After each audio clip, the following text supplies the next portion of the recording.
দেশে ধ্রুপদী ভাষা হিসেবে বাংলা ভাষাকে স্বীকৃতির দাবিতে প্রধানমন্ত্রী নরেন্দ্র মোদীকে চিঠি লিখলেন মুখ্যমন্ত্রী মমতা বন্দ্যোপাধ্যায়। তার দাবি ২৫০০ বছরের পুরনো বাংলা ভাষার মাধুর্য ও ঐতিহ্যকে স্বীকৃতি দিক কেন্দ্র। এই দাবির সপক্ষ গবেষণাপত্রেরও উল্লেখ করেন মুখ্যমন্ত্রী। চিঠি আমি আজকে প্রধানমন্ত্রীকে করেছি, যে চিঠিটা আপনাদের কাছে পৌঁছবে ডিটেলস আছে।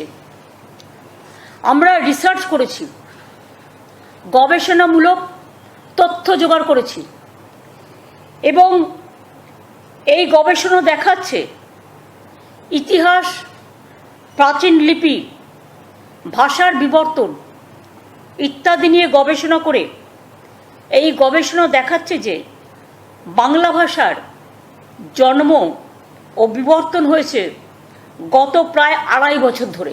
এই ২৫০০ বছর ধরে এই ধ্রুপদী প্রাচীনতা এবার সরকারের স্বীকৃতির যোগ্য।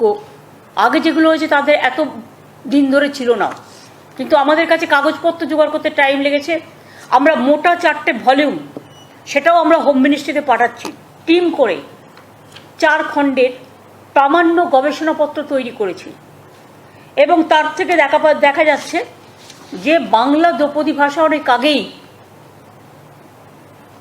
জাতীয় স্বীকৃতি পাওয়ার প্রয়োজন ছিল, কিন্তু অনেকগুলো ভাষা তারা স্বীকৃতি দান করলেও বাংলা ধ্রুপদী ভাষাকে স্বীকৃতি দান থেকে বঞ্চিত করেছেন।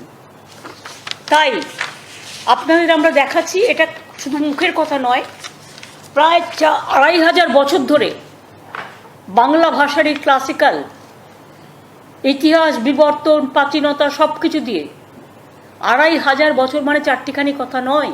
বাংলা ভাষা যেমন স্বীকৃতি পাবে, তেমনি আন্তর্জাতিক ভাষা হিসেবে বাংলা স্বীকৃত, কিন্তু অন্য রাজ্যের ক্লাসিক্যাল ভাষা হিসেবে যদি তাদের ভাষা স্বীকৃতি পায়, তাহলে আমাদের কেন পাবে না?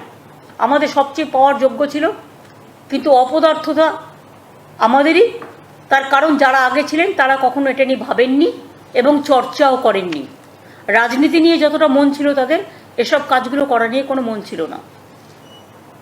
এটা হয়ে গেলে একটা সেন্টার অফ এক্সেলেন্স তৈরিও হবে। এটা হয়ে গেলে বাংলার পৃথিবীর সবচেয়ে গুরুত্বপূর্ণ ভাষার একটা, আমরা গবেষণার মাধ্যমে বাংলার প্রাচীনতা ও ধ্রুপদী মর্যাদা প্রতিষ্ঠা করলাম। কেন্দ্রে এবার ক্লাসিক্যাল ভাষা হিসাবে বাংলাকে মেনে নিক, এটার ব্যাপারে আমি অলরেডি আজকে প্রধানমন্ত্রীকে চিঠি দিয়েছি।